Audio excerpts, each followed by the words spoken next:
আসসালামু আলাইকুম। আজকে যে প্রোডাক্ট নিয়ে কথা বলবো সেটি হচ্ছে ক্যাবেক্সি। এই ট্যাবলেট মূলত তিনটি উপাদান নিয়ে তৈরি হয়েছে: calcium carbonate 327 mg, calcium lactate gluconate 1000 mg, ascorbic acid যেটাকে আমরা ভিটামিন সি বলে জানি সেটা হচ্ছে 500 mg।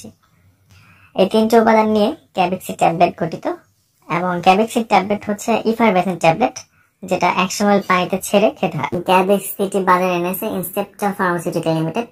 সেটা ক্যালসিয়াম এবং ভিটামিন সি থাকে, সেহেতু সকল ক্যালসিয়াম এবং ভিটামিন সি চাহিদাতেই ক্যাবেক্সি লেখা হয়। এবং ক্যাবেক্সির চাহিদা সব থেকে বেশি থাকে গর্ভাবস্থায়, স্তনদানকালে এবং দ্রুত বৃদ্ধির সময়কালে, যেমন শৈশব বা কৈশোরে এবং বৃদ্ধ বয়সে, অথবা সংক্রামক রোগ চিকিৎসায়ও ক্যাবেক্সি দারুণভাবে ব্যবহৃত হয়ে থাকে। ক্যালসিয়াম এবং ভিটামিন সি অভাবে চিকিৎসার জন্য ক্যাবেক্সি লেখা হয়ে থাকে। অস্টিওপোরোসিস চিকিৎসায়, মাসিকের পূর্ব অবস্থা চিকিৎসায় এবং পোস্ট মেনোপজাল সমস্যায় ক্যাবেক্সি দেওয়া হয়ে থাকে।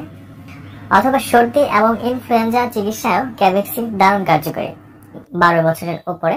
সেক্ষেত্রে একটি ট্যাবলেট একদিনই খেতে হবে। আর যদি 12 বছরের নিচে হয়ে থাকেন তবে 3 বছরের নিচে নয়, 3 থেকে 12 বছরের মধ্যে হলে অর্ধেকটি ট্যাবলেট প্রতিদিন একটি করে খেতে হবে। আর এটি খাবার নিয়ম হচ্ছে 100 ml পানিতে একটি ট্যাবলেট ছেড়ে দিলে আপনি দ্রবীভূত হয়ে যাবে, ওই পানিটুকু পান করে নিতে হবে।